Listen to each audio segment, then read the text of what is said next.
Hello students of class 9. So far in the first half of the story, the Martyr's Corner, we have found that Rama was a very successful businessman. Not only a successful businessman, he was very happy businessman, and he had every day he earned 10 rupees and made a profit of 5 rupees, and they always had a very deep satisfaction. His wife had a very deep satisfaction when they counted the money. And though Rama used to have bad dreams about being bullied by traffic constables and health officials, but nothing as such happened in reality.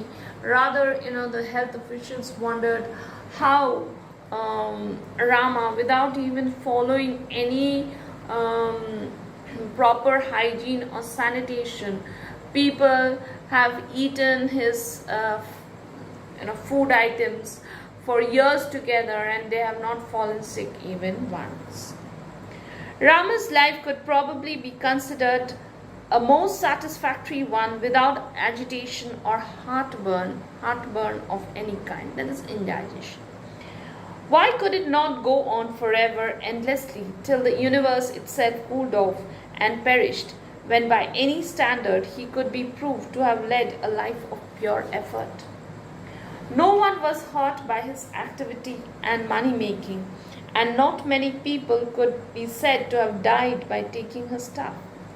There were no more casualties through his catering than, say, through the indifferent municipal administration. So the author is saying that nobody had any problem with Rama's food. Nobody ever protested, or nobody had any kind of illness having Rama's food. And he's saying that why could Rama's life be not this way till his till the end of his life? He could have had this satisfactory business till the end of his life, but that was not to be. And and he's saying that he has hurt nobody, and nobody was affected by his money making. So and not that it cannot be also said that many people died by taking his stuff. Rather, people have died because municipal administration did not take care of such certain things. So why couldn't his life continue in that way? But that was not to be. That was not he was destined for. But such security is unattainable in human existence. That is what the author is trying to say is life is cannot be always a smooth sailing boat. It has to have the ups and downs. The gods grow jealous of too much contentment anywhere, and they show their displeasure all of a sudden. So the author is pointing out that maybe God doesn't like if somebody leads a happy life for a long time. So they do something for which all of a sudden every happiness turns into a misfortune. One night when he arrived at his as usual at his spot, he found a babbling crowd. There is a noisy crowd who is talking very excitedly in that way. So a babbling crowd at the corner where he normally sat. He said authoritatively, "Leave way, please," but no one cared. It was a young shop boy at the stationer's, that is a shop which sold stationery items, stationers, that plucked his sleeve and said, "They have been fighting over something since evening." So when Rama came, he saw that there was a crowd over there, and they all were it was a noisy crowd, and all were talking very excitedly. And then he, as you should say, "Okay, please move. I'm going to stand here, and it's my time over here." but nobody, even bothered. Nobody even moved at all. And then a boy from the stationery shop, he, plucked at his sleeve, means pulled at his sleeve and said, come this way, they have been fighting since evening. Over what? Asked Amma. So what are they fighting for? Over something, the boy said.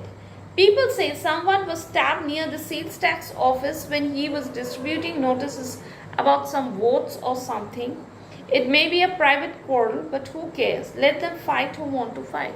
So the boy said, I don't know. Someone had been stabbed when that person was distributing notices regarding vote, and it might be something very personal to them. But that there has been a fight, and we need not bother. Let them fight who wants to fight. Someone said, how dare you speak like that about us? So that is, the focus is now in the towards the crowd. Everyone turned to look at this man sourly. Someone in that crowd remarked, can't a man speak? So all of a sudden, there was somebody speaking, how dare you speak like that? And then everybody is staring at him, and somebody in the crowd said, okay, so a man doesn't have even the right to speak. His neighbor slapped him for it. So as soon as the person said, so can't a man speak? So somebody went and slapped that man. Rama stood there with a load about him. So Rama had not been able to even keep it down. So he still had the load on his head, looking on helplessly. This one slap was enough to set off a fuse. Okay, fuse means kind of an angered, means in that way, a fuse in the sense that anger went out the anger, and there was a lot of commotion and chaos in that way. So one slap was enough to set off a fuse. Another man hit another man, and then another hit another, and someone started to cry. So as I said, there was an utter chaos. Okay. Down with. It is as we suspected, pre-planned and organized to crush us. Another section said. So immediately, within the crowd, there were, it got divided into various sections in that way. So one group was fighting against the other, and one said down with, and then other said, oh, everything was pre-planned, and that is the reason why you are talking in this way. People shouted.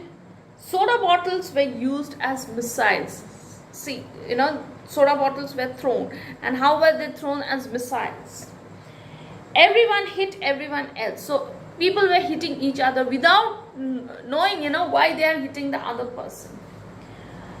A set of persons suddenly entered all the shops and demanded that to be closed. Why? Asked the shopman. So all of a sudden, some people went inside the shops which were open, and they started pulling down the shutters. And when somebody, when they were pulling down, somebody asked that, why are you doing this? What is the matter? So we stop here today. We will do the rest of it in the next class. Thank you.